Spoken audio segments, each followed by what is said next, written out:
bandiraɓe musidɓe tedduɓe yeeɓiyankoɓe Pindi TV jaam Allah waale moɗon en garti e kattanɗe jomiraɗo moƴƴo may huntiyani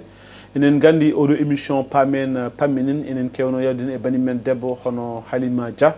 kono hande hayso tawi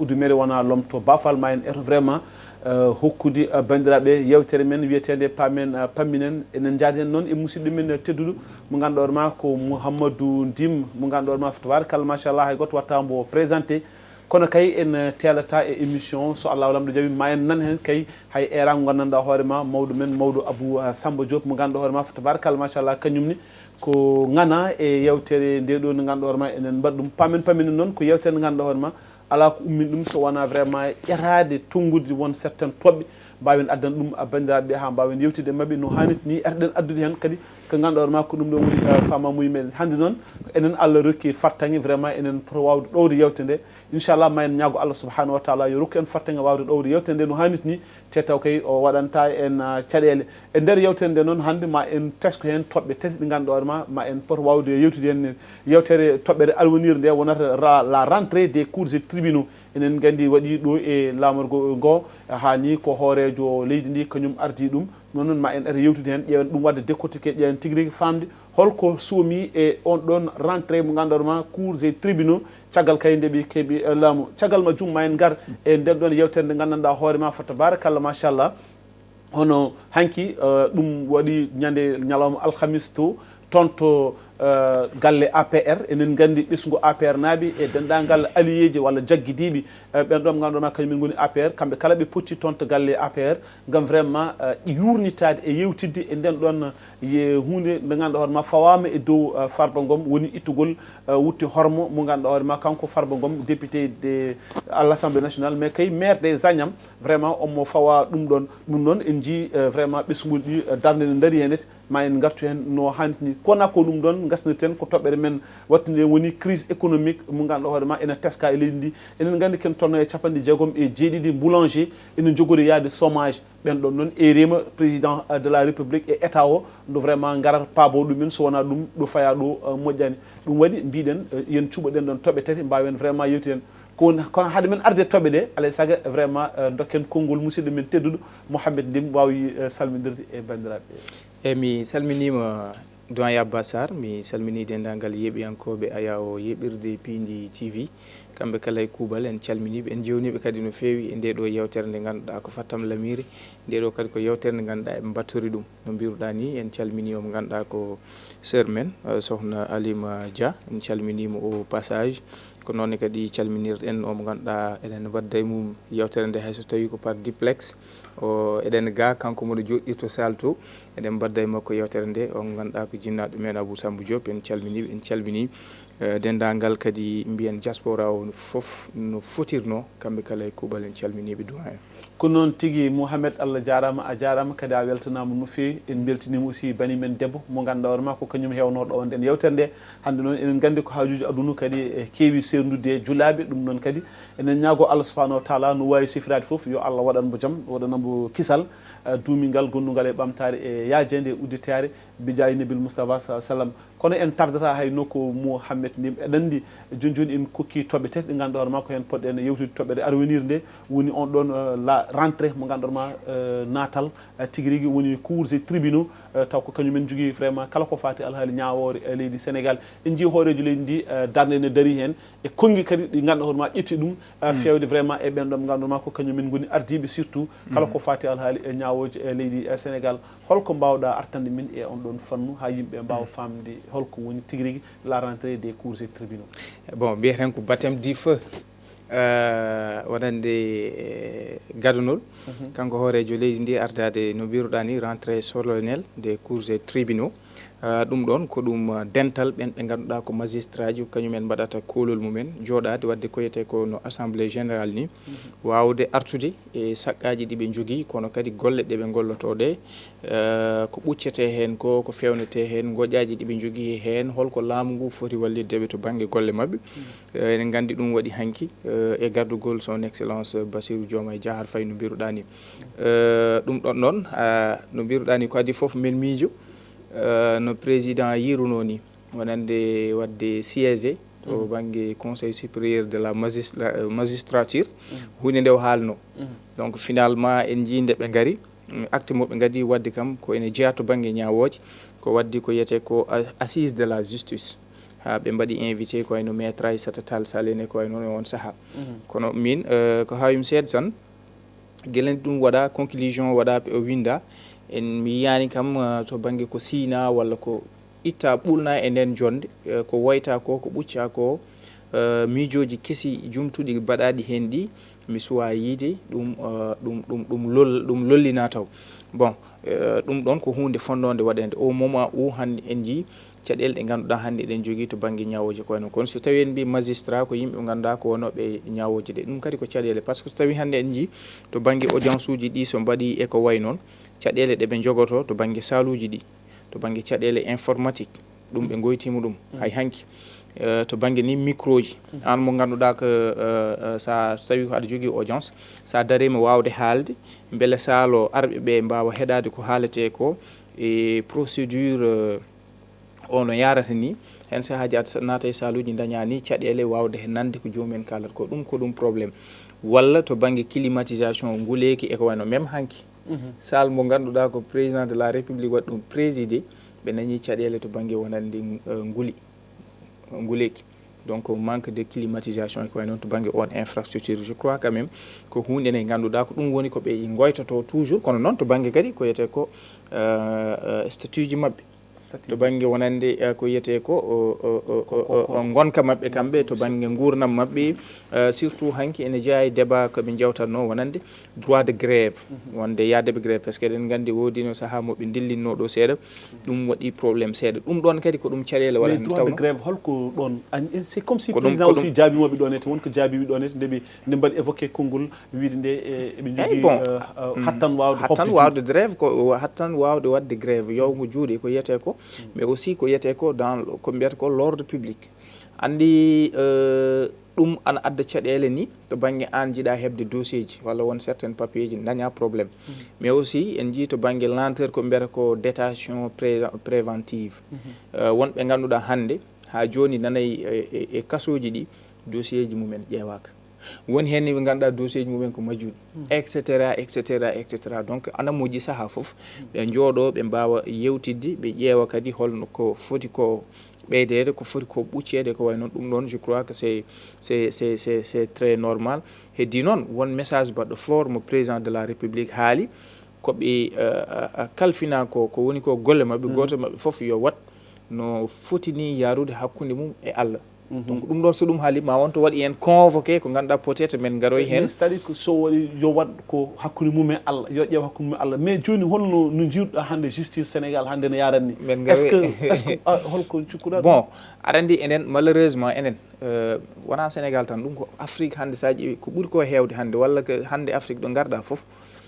puisque ko ɗum haala wadde waɗa en renvoyé ko président yino ko min so tawi mi ari min joguima min ƴetti pouvoir min jaltat ko Macky Sall wadno ko ardade ko wiyete ko conseil supérieur de la magistrature kono ɗum kam fitti ko kono wadde en jii hande nde o ari finalement o yi kankone ko ni wi nino nde tawno hande en jii ko heewi hande chasse aux sorcières mo ganduɗa ene waɗa alay saago mbawa tangtade yoga hen mbawa wadde certain dossier ɗi ganduɗa kañumen mbawa wadde ɗum exécuté so tawi hande waɗi juste ko mbiyata ko justice mo ganduɗa ko baɗo indépendante donc je crois ko ɗum so waɗi mais noon wodi message mo tottiɓe goto foof yo ƴeew ko foti ko wadde ko waɗa yo waɗ appliqué loi yo goto foof ƴeew hakkude mum e Allah ƴeewa ko foti ko wonde liggey mum waɗa wastellade lawol je crois ko ɗum yo mbaɗ ɗum appliqué heewi to nanɗen nden do oɗo régime kesa nde ɓe goni à l'opposition heewi ɗum nanɗen e noppi meɗen ɓe mbiya kamɓe justice o ko justice kumba amna ndey kumba amul ndey manam wonɓe lelini wonɓe lelinaki est ce que a yiyani nden ɗon darde hande ɗo e ɗum ɗo par ce que so tawi cour des tribunaux somin jooɗima hanki ko mbiɗa ko mbasen yejjidde Bassirou Diomaye Diakhar Faye nde o uddande ko yandemo e magistrat ji ɗi hanki ɓe o wondunoɓe eɗen gandi ko haalno donc ko ɓeeno yanno ha ɓe tawimo ɗo gollotonoɓe ɓe gaddoyimo justice kumba am nday amul ndayo mbasen yejjidde ko ɓen goni ɗo ha joni wadde o ko heewi ko ganduɗa mboɗo sikki ɗum ko ɗum haala tan opposant wonno e ko way noon mais nde ɓe gari nde ɓe ƴetti laamu ngu en jiyani ko wayli taw ɓen ɓe mbiyata ko magistrat ji Macky Sall ko juge uji Macky Sall ko ex procureur ɗi ganduɗa ko Macky Sall pro Macky Sall en je crois wadde hannde ko même sort on woni ko jiiteten e laamu ngu woni laamu maɓɓe ngu doyen Abba Sarr wadde ma won caɗele wonande ɓesguji ɗi so tawi comme par exemple en tout cas ene ɓuranno fewde walla ene ɓuranno moƴƴude kanko président de la république ndo vraiment o noddi assise de la justice vraiment ka caggal kay kamɓe nde goni à l'opposition ɓe mbiyatno e wonde seɓe gaari ɓe chaise mo ganduɗa hoorema président hannde ene jooɗo hen ardade cour suprême mo ganduɗa hoorema vraiment conseil supérieur de la magistrature ardade nde ɗum so tawi comme par exemple kanko hoorejo leydi ndi o wino e wonde ɗum ɗon ma o yurnita ɗum hannde kam en gandi en mbawi jaggude wonde hankkadi o natti yurnitade omon nder hen ha laaɓi car aɗa andi doyen enen Sénégal enen jagge men to banggue laamu so tawi windama ko windete ko e ko haalete ko ɗum sa hiɗima tan a waɗat ɗum embrassé mais malheureusement haala ka yadani e golle même sa ƴeewi to banggue assise de la justice ko windano ko e ko way noon so tawi ɗum ɗo so ɗum waɗama appliqué tan no leydi ndi ɓamtoto mais malheureusement holko tardini en tardinto en ko kala laamu garɗo ma waɗa instrumentalisé wonande ñawoje ɗe ha daña ko yiɗi ko no o mo ganduɗa ko Ismaïla Madior Fall yino ni de Guy Marius Sagna ari yima wonande justice Sénégal ko sijo tan ɓe mbaɗ ɗum ko sijo makko tan o jogui eɓe omo taƴira no welira no yiɗira a faami bon en jii ko jabti ko mais hannde sey ko ɗum gonga kala laamɗo garɗo ma ƴeew no mbaɗirɗa ma change article uji change dosɗe change ha daña ko jiɗɗa ko beele ɗum ɗon hokkatma ko finde ƴeew le cas de Barthélémy Dias to banggue hannde ittugol makko e maire de la ville de Dakar a faami ɓe mbima oɗo article naggam oɗo article naggam ko fatuno e code des collectivités territoriales oɗo article naggam nde garɗen nde élection ji waylama waɗama suffrage universel direct a faami goɗɗum nden nde wonno suffrage universel indirect ko so tawi on gañima koye nder onon conseil ɗi ko onon gotata poɗɗo o wonde maire hande oɗo ko mbiyata ko direct so tawi o jomum gañima tan ko kañum wonata maire a faami hano jomum ittirani e ko way noon donc a tawat hande en jii yiide wonande ala ɗon ɗo woni maire ko conseiller ala o natti wonde conseil presque kanko woni maire ne jogui statut mum donc toujours ma yi agrément ji ɗi ganduɗa ko kamɓe yiɗɓe nanggude jomum wadde mum teppol haaɓe daña komin jiiɗi ko ma jomum dañ ma wat quand même des raccourcis ji ɗi rewi ha waɗa ko yiɗi ko mais malheureusement ha joni ɗum ne hedde leyɗele men et je crois ko ɗum haaɗi men ɓamtade surtout to hebde ko yete ko to banggue indépendance de la justice ɗum woni ko jeeten ɗo ko hane ha joni kono noon won message o haali message o noon message o je crois que kanko hoore makko c'est valable pour lui le président de la république yiide wonande yo mbaɗ indépendant ɓe ƴeewa hakkude mabɓe e Allah ɓe mbasa tellade e lawol ko foti ko wonde ko poti ko wadde ɓe mbaɗa ɗum so tawi ɗum waɗi mbiyeten ko alhamdulillah e noon min kam mi sikkani walla mi joɗotaka mi hoyɗa ɗum ɗon mbatema ɗum waɗe appliqué e nder leydi ndi eyyi par ce que aɗa andi haɗatma ɗum jogade ko yiide dossier ji ɗi ganduɗa hoorema ɗi nen mbaɗa traîné nen naati vraiment chaque fois aɗana yiiya ko ganduɗa hoorema ene hantiri donc sa yi ɗum ɗon ko kuuɗoɗi jogotoɗa mais ɗum ɗon en ñagoto Allah subhanahu wa taala tan oɗo rentré cour des tribunaux mo ganduɗa hoorema waɗi ha ni hoorejo leydi ndi ñaguimoɓe yooɓe ƴeewen Allah yo Allah wat vraiment ɗum wawa latade no hannirta nene ko wona ko ɗum garen e toɓɓere men ɗimmere toɓɓere men ɗimmere nde garten ke hanki walla alkamis o en jii pottital ngal ganduɗoma bangal fayida ngal ganduɗoma ɓesgu APR naaɓe wondude alliéji men kamɓe kala ɓe potti toon to galle APR gam vraiment yurnitade e nebbisade ko gandanɗa hoorema fawama e dow becce on ɗon gorko biyeteɗo Farba Ngom mo ganduɗa hoorema ko kañum woni député à l'Assemblée nationale mais également maire des Agnam te siftinoto bandiraɓe ko ngol woni 4e fois kanko on ɗon Farba Ngom o bono député à l'Assemblée nationale mais ngol ɗo wutti en tout cas horma makko woni ke feere ittede e on ɗon fannu en tout cas ɓesgu APR fof hanki alkamis o rendi walla hiccanki alkamis o rendi gam vraiment yidde wallude mo kanko Farba Ngom holno jiiruɗa nden ɗon darde ɓen ɗon gunnon ɓesgu waabigo caggal Farba Ngom hollide kadi Farba Ngom ka gorko ka poɗɗo darade gam vraiment huccude ɗeɗo caɗele e doyen ɗum ɗon ko ɗum signal en ganden kadi Farba Ngom wona tan simple neɗɗo taweteɗo e ko yiyete ko e landa APR yimɓe fof ni gandi omo jeyani e waɗoɓe siége e to banggue ɓen ɓe ganduɗa ko wonɓe e nder bundi conseil to banggue APR bon en jii ko fawa e makko ko no mbiruɗa ni on rapport mo ganduɗa ko CENTIF mo ganduɗa ko kañum ƴewtoto holkisto kala ko fatuno e crime financier ko way noon tuumimo hen to banggue on rapport mo ganduɗa ko 125 milliards ɗum ko caggal nde ɓe kalno wonande ko rapport Cour des comptes waɗi disponible nawama to ministère des finances et du budget waɗi certifié et président de la république Ousmane Sonko hayde woni Mauritanie haali hen yi wonde mi yiide moon so oɗo rapport ha yalti ma won vraiment mon jii ko waɗa ko to banggue crime financier wonande leydi ndi bon ha joni eɗen paɗi rapport so ata wadde disponible e nani ni le rapport ko provisoire taw donc bon wadde eɗen mbawi tan maro kamɓe nawa Cour des comptes hande ke provisoire et d'ailleurs ni nde ɓe nawi ɗum to ministère des finances pour waɗa certifié ɓe mbi ko so beelama yoɓe ƴeew cabinet aji goɗɗi ɓe ganduɗa mbawa ƴewtade ɗum le fameux rapport donc no mbiruɗa ni Farba Ngom min kam kono mbirami ni ko ɗum gueɗe politique tan donc pourquoi hande rapport o ala ko yaltini taw so CENTIF ala ko yaltini ko wona ɗum oɗo 125 milliards mo ganduɗa inna hen ko inde Farba Ngom et alors hande pourquoi on ɗon parce que Farba c'est très normal fota en bettude noon par ce que Farba yimɓe fof ene gandi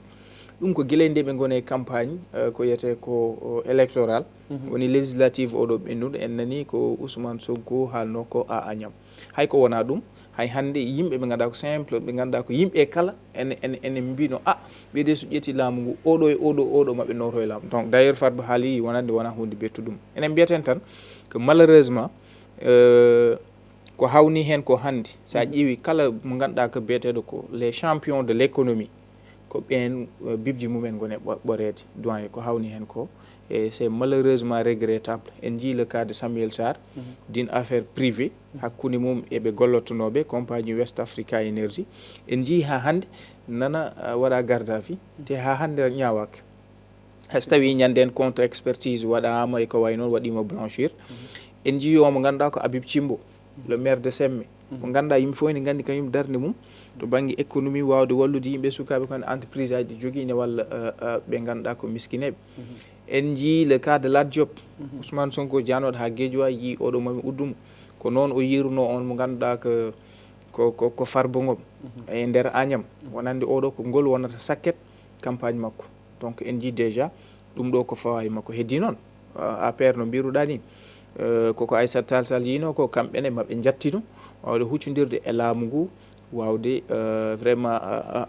habtade e ko yetno e ɗeɗo gueɗe sa ƴeewi hanki sa ƴeewi alhames o en jii darde on ɗon Moussa Bocar Thiam e darde également Aissata Tall Sall surtout konngui ɗo ganduɗon mo Maître Sidiki Kaba surtout konngui ganduma gulɗe jawɗi ɓe jaltini ɗi hollidde wonde kala façon haren ɓe gaddi kañumen en paari pour ɓe gandan non c'est très non parce que ko ɗum gueɗe politique non réglirte ko din affaire ko gueɗe politique très bien min ko ɗum ci ko mais joni ko ɓuuri ko hawnade seeɗa elle sa ƴeewi ɓesgu fulde nde ene ƴetti ɗum ne eto wattu ɗum pulago mais bon ɗon ɗum woni ko mbimi ɗum woni min komi yaadani c'est vrai hande hakkillaji foof min kono mbimi jusqu'à l'intersection du soleil min fo e bon mbiyami min ɗum ɗo ko ɗum gueɗe politique min ko noon mbimi kono noon hen sahaji kadi enen woto jiiɗen wattude ɗum mi yiyata ɗum politisé walla ɓen politiciens ji mbaɗa ɗum politisé ha nawta ɗum e gueɗe leñol wonande ɗum ko Fouta waɗa ciblé walla ko way noon ala ko ɗum gueɗe politique jogueɗe agrément ji moon hakkillaji wawde haɓanade ɗum politiquement noon Ousmane Sonko en mbanno ne gonno opposition en jii kamɓe ɓe mbaɗata ko sillonné dans les plateaux to banggue média ji ɗi wadde influencé yimɓeɓe ha mbaɗi épousé projet mabɓe ha hande ɓe gaare laamu ngu ɗum ɗo kañumne so waɗi kañumɓene yo mbad défendre politiquement kono wona yiide ani hande woodi ɓe ganduɗa ni ene mbaɗa profité wu ene nanna hen gueɗe fuutankagal gueɗe leñol e kono min mi yaadani tawno ko ganduɗo hoorema hanki keɓino doole mais doyen a wawa famde hanki nde gonnoɗa e nde laamu pulago so noddi a nottako pulago sohlema a nottako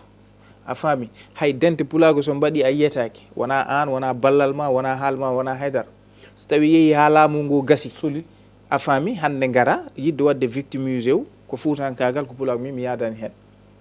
bon min haalan banggue Farba jimmi yiide ko ɓen somortoɓe walla ni enen hen sahaji wonoɓe réseau social o enen kala won certaine ala gaccen ɗum tawno ko ɗum gueɗe politique yo ɗum hare nde no yo won hare politique ha Allah hokkaɓe ko hokkata ɓen ko kono wattude ɗum kam e inde fuutankagal walla ko ɗum gueɗe puulago mais so tawi par exemple ko hare politique cikkuɗa holɗin acte uji ɓe poti wawde wadde posé pour vraiment ɓe mbawa jabtade hare ngue je crois que hanki ɓe péri law woni ñande alkamisa nde toon to 16 mo assemblée nationale maître Aissata Tall Sall ko haali ko wonande so tawi koɓe ƴoƴɓe maɓe taw minen ɓuuri ɓe ƴoƴde so tawi ko banggue darade jattinade hollude ko yiyete ko cusderago maɓe taw min ɗo so tawi koto banggue ko yiyete ko andude to banggue lawol eko yamiri ko eko haali ko maɓe taw min ɗo ɓen ko parɓe je crois ko ɗum foti wonde hare nde yo won hare jantal ban tawi wona hare no kewɗen waɗirde mboɗo si ko ɗum gueɗe politique yo ɗum won yoɓe dañ des agrément ɗi ganduɗa ko baɗɗi fort ɓe mbaɗa battre ɓe daro ɓe jattino ha ɓe daña koɓe dañi hen ko min mboɗo sikki ɗum foti wonde quoi machallah ko noon mato ma jaaha toon to gandanɗa hoore ma woni mawɗo Abou Samba Diop kettoɗen kanko aussi vraiment omo jogui yande mawde e nde ɗo darde nde ganduɗa hoore ma ɓesgu APR naaɓe daranima ɗum Farba Ngom vraiment hullidi vraiment ndimago e garmiyagal tiɗgal ngal ganduɗa hoore ma kanko Farba Ngom hanki e kanko yaadi mabɓe kamɓe kala ɓe darima nden ɗon darde Abou Samba Diop ma artan min hen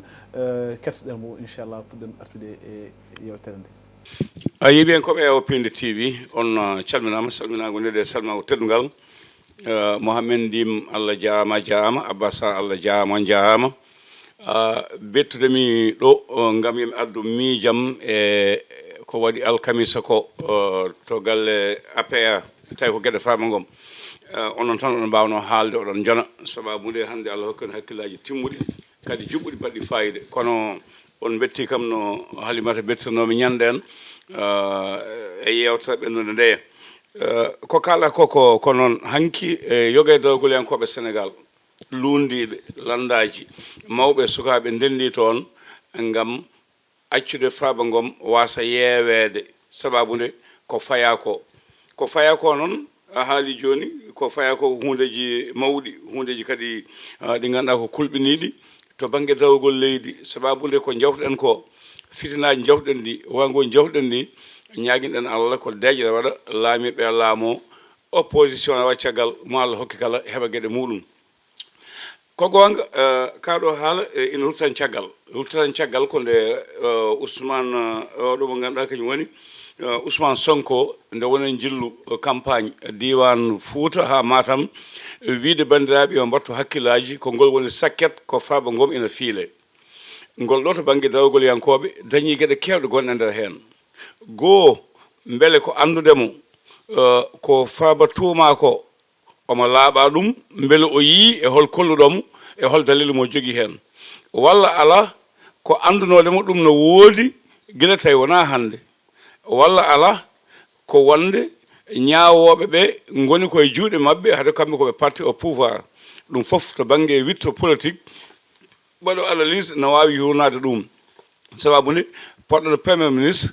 arde ha e nokku mo ganduɗa ko ɗon Farba Ngom jeeyawi ɗum yo banda mbattu hakkillaji ko ngol won lawol cakkitol wonko saabi o haali kan haala joni noon kala ko wawi wonde hen so tawi koto banggue sariya ko ñaawo e tuuma muya walla luskitede fodde 27 milliard ɗi Farba tuuma ɗi lawol nan ɗon ina wawi ha joni ƴeewede beele kanko walla wona kanko gueɗal keddigal ngal ko mbawɗe artude ñalawma o tan ko ñalawma arti bandum so tawi hanki yala Oumou Seck duƴƴi ngal ɗo duƴƴal yimde Farba Ngom ko yimde bandum gorko e saaha nde worɓe jahatno hanki so tawi taɓalleji dilli gorko ina fella debbo na lowta nden kadi gorko gawlo ina yimanno debbo gawlo ina hokkatno ɗum joguitari ko Oumou Seck waɗi hanki ko mbawɗen janggude e nder hen tan ko wiide dawgol en koɓe hewɓe notima hay sawi ni won taskaɓe ɓe gaani jaani haalde ɓe ne ganduɗa ko jagguiɓe kono hewɓe notima sen keɗima haala mo ganduɗa kañum woni hono musidɗo tedduɗo mo ganduɗa ko kañum woni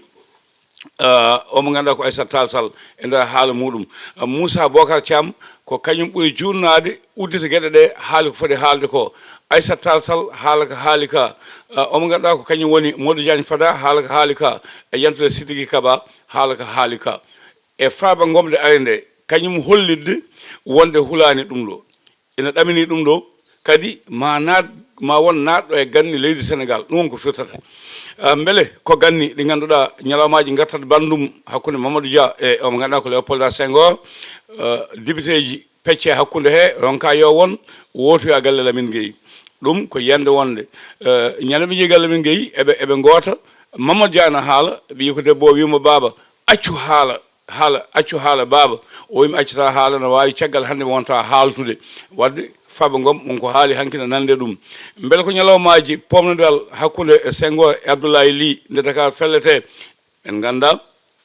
beele ko ñalawmaji attata ko ñalawmaji ɗi ganduɗa omo ganduɗa ko Ousmane Ngom eɗen gandi hélicoptère ƴettirno kolde artirno hakkude Abdoulaye Wade e Senghor hayti Abdou Diouf daɓɓinen ɗon kono ko wawi wonde foof Farba Ngom holliti hanki yo Ousmane Ngom yo Ousmane Sonko jafuɗon mi e Bassirou Diomaye Faye paam hoddiro Allah idi ko neɗɗo miijoto ko sabu o wi Sonko meeɗano ɗaminade ina wona premier ministre Bassirou Diomaye Diakhar Faye Bassirou Diomaye Diakhar Faye meeɗa miijane wona président ala ko Bassirou yinno filde Ousmane Allah waɗi ko waɗi ko wadde o wi kankone ko berniɗi nan toon ko heddi noon to banggue e yiyande ballal bandiraɓe no ɓe daroyini beele e haala hanki ka e nguleki hanki ki Allah andi ko kewoyta beele mabɓe jokku taw ko gonga e mabɓe ɗon ko yiyande to banggue dawgol wonɓe ganduɗa ko jamde pilli feeje so mbaɗama e mbayla koyno Djiby Mbow en gutti ha wojji tan wuli tan wojjat coy so jalti kadi ɓuuɓa mbiye reyum ɗum ko nden yiyande sen gatti Farba Ngom hanki mbiyen alkamis onde ɗum waɗa tonde tawi Bosa e hoore mum fof rendi ko ɓuri hewde añameji ɗi ndendi ngam yidde hollude kañumne mette mumen e yaadude e makko hayso tawi on ɗo laamu wi so tanaki wontata ko meeting beele Bosoya jogo artude ko Bosoya hanki nde tatadima ɗi yani tubakoɓe alaɗo pala so tawi wona Bosoya elle hanki o arti ndim ko ñalawma duppal kolongal Diawut no wano e Bosoya ko wayno hooƴa ko wayno Bungu ko wayno Mberle Beele ko wayno Ndullungu ko wayno yewoyaɓe ko wayno liiduɓe ko wayno ko nandi hen nde Bosoya hanki nde sali yaware huɗoyi gacce golle joɗe baɗɗe fayida ha tengti nde Vidal mo ganduɗa kañum wonno commandant de cercle yiiɗi wadde poste balaji ɗon ɗo balaji wonɗo balaji sali duggo sali bandiraɓe cali Bosoya holli cuusal mum paade dema nawelen e woɓɓe waɓe noon jambireɓe en mbawa limtide foof beele wona on ñalawma jogo artude beele Fouta no wano hanki neɗɗo mum mo yiɗi mo andi ko tedduɗo ko bawɗo so tawi ne jogoy hoynede walla ne jogoy aybinede jafuɗon to banggue konngol ngol beele mabɓe daraɓe kolla koɓe poti kollude ko e caɗele mbinoɗen mbaɗino ɗin yontaji ko wawi wonde foof ganden Sénégal nana naata e dawal gongal gueɗal keddigal ngal wonɓe ganduɗa ni ɓe jaadano to banggue oɗo élection kono kañum koye mumen gari e nder hen Farba noon ko haali ko way kono hakkude omo ganduɗa ko Sana Sabali pullo mo leydi Gambie jeyaɗo Djirof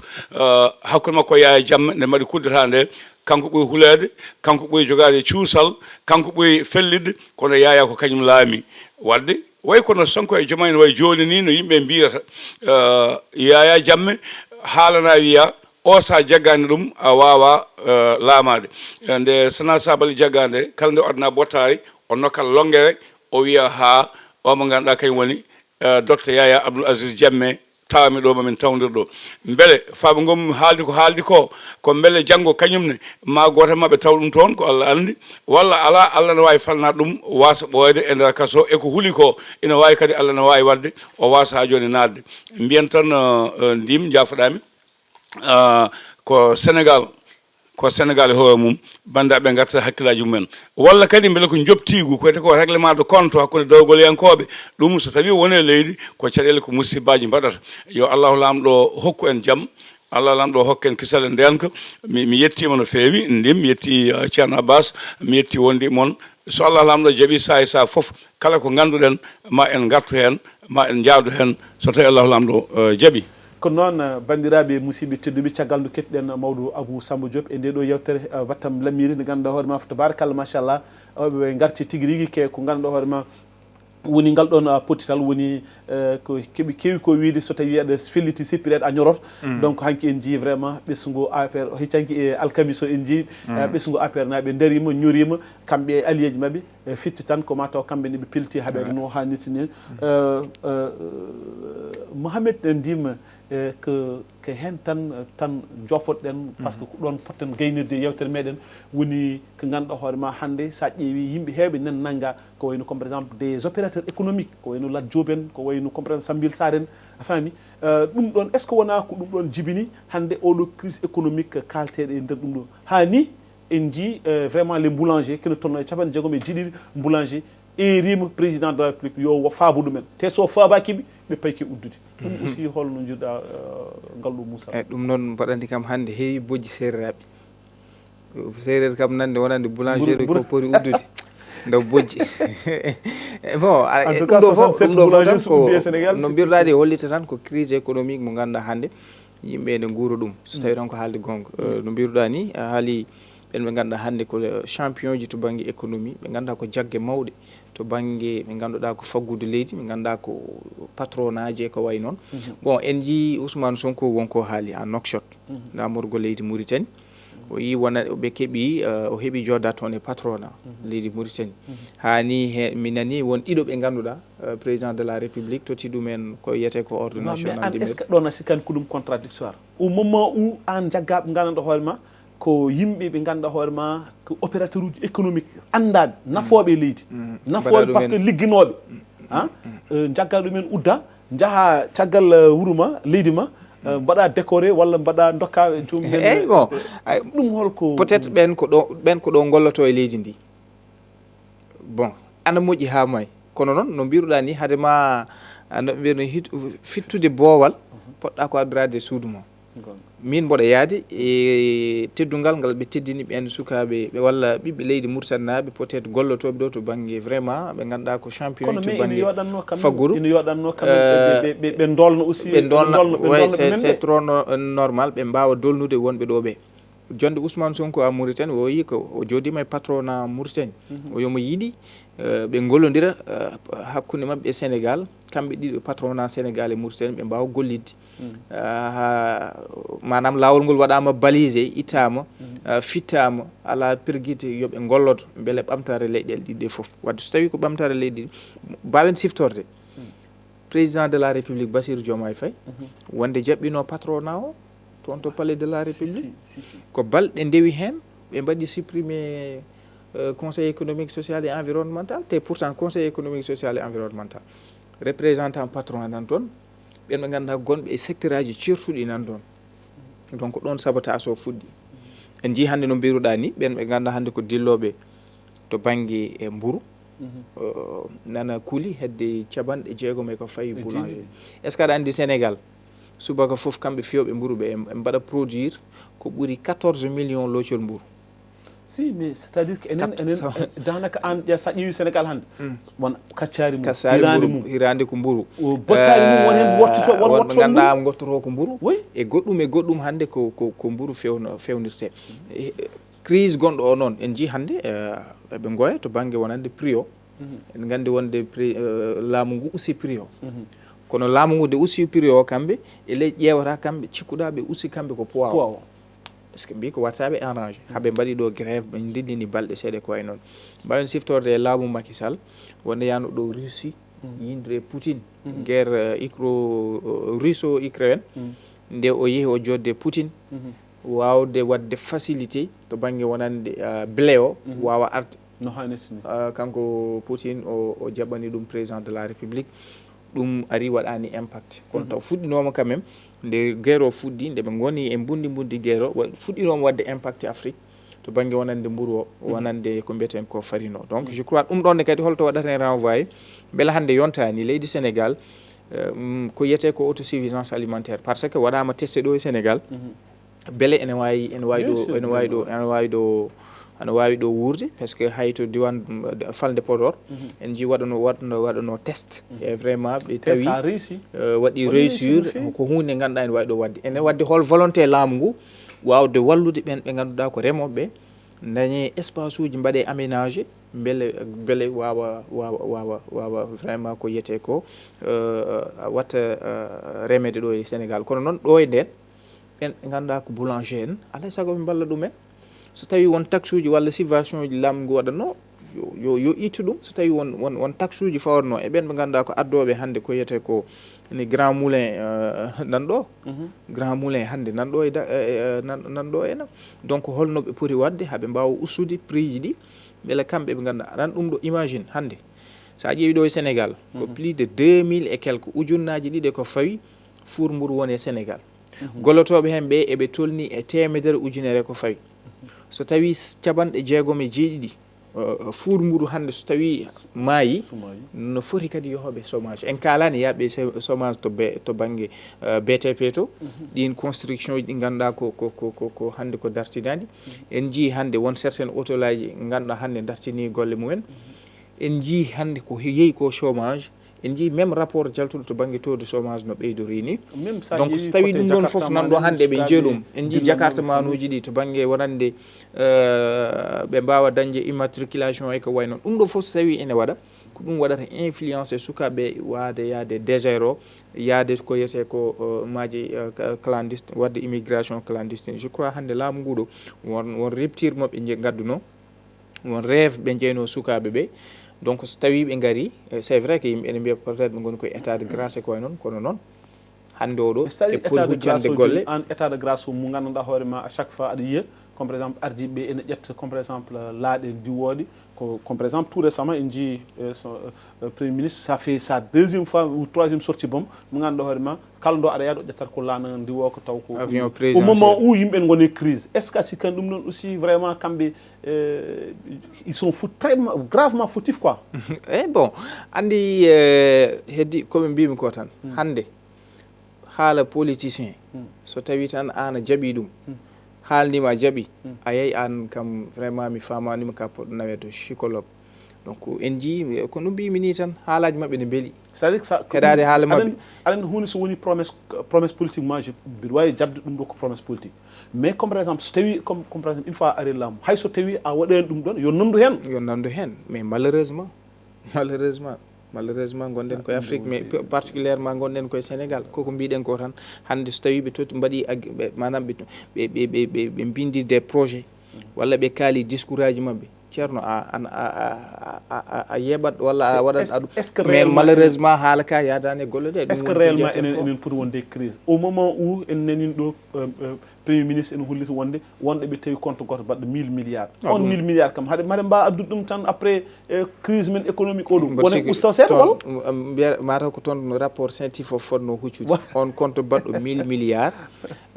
so tawi ɓe kuccani koye 125 milliards moɓe mbi ko ɗum blanchissement d'argent ko ɗen balle le ministre des finances Faye France ƴewoyde ballal donc mboɗo sikki eɓe ponno huccande on compte doyen no mbiruɗa ni heddi noon bon mbiyeten tan leydi ndi gonen koye crise laamu ngu darde ponno darade hannde wona wadde ciblé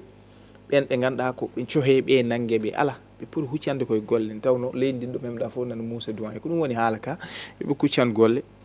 état de grâce mo mbiyato sukaɓe nan dari naɓe jeeɓa kono noon woto ñagoɗen Allah nde sukaɓe jalti en jii wonko puɗɗi wadde ɓe jalta wadde seppoñ tawno ɗum kadi so waɗi maɓe bonnu maɓe kel ɗum ɗonne kadi ɓeydo tan ko rutade caggal waɗade impacté kadi e l'économie leydi ndi ha ɓuura kadi ko waɗi ko impacté oɗo saaha mo gurten joni cikkuɗa holko foti wonde darde laamu ngu tan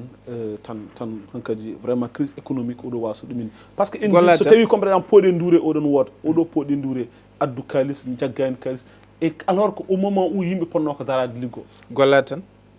ƴewde holko foti wonde ko woni ko priorité ji ɓesguji Sénégal ko ɓe paye hen min mboɗo sikki ɗum tan woni solution so tawi kay aɗa noon beele so tawi mbawkene yaadi hen so tawi gandal e mbawka ene woodi ko ɗum ɓe pour huccande doyen ɗum kadi ko namdal kesal manam beele vraiment gandal nan hen par ce que so gandal ɗo ala hen neɗɗo hay sa yiiɗi gollude a wawa gollude par ce que kala kaɗa golla so yaadani gandal vraiment sa welama joɗɗina Mohamed Ndimbe sikki vraiment toɓɓe men mbaɗi épuisé konngol ma batodingol fewde hettiyankoɓe walla yeeɓiyankoɓe Pindi Média eyyi yettudema doyen Abba Sarr no mbiruɗa ni yettude dendagal bandiraɓe yeeɓiyankoɓe Pindi TV ɓuuri tengtude oɗo émission paamen pamminen hokkude ɓe aadi samedi paɗo mbiyen aset so hawre wele dal en jetti omo ganduɗa ko Abou Sambou Diop e contribution makko baɗɗo fayida kankone adude miijo makko no mbiruɗa ni e oɗo hew jamanu mo ganduɗa hande ɗum woni ko wurte ɗo e nder leydi ndi yettude dendagal bandiraɓe hokkodirde mabɓe kadi aadi aset paɗo inchallah kono noon tigui Mouhamed Ndim tokor Mouhammad Rasoul sallallah alayhi wa sallam a weltanama no fewi kadi a jarnama no banimen debbo heewi wiide ni gorko mbo fonde gandi a jarnama no fewi kanko Halima to wawi wonde kala en jarni mom en jetti en jarni mawɗo Abou Diop mo ganduɗa hoorema fa tabarakallah machallah aussi en kettima intervention mo baɗɗo fayida e vraiment nde ɗo toɓɓere nde ganduɗa hoorema fa tabarakallah machallah way kono rogere ka gaɗa ɗiggata yuppitaki kono kay en jetti en jarni technicien ji men ko wayno Djibi Dieng ko wayno Ali Fall en jetti dendagal yeeɓiyankoɓe meɗen enen mbiyaɓe tan aadi ko samedi so Allah lamɗo jaaɓi inchallah ma en kadi ɓulnade toɓɓe goɗɗe mbawen addude paamen pamminen beele bandiraɓe in mbawa naftirade ɗum no hannirta ni assalamu aleykum wa rahmatullah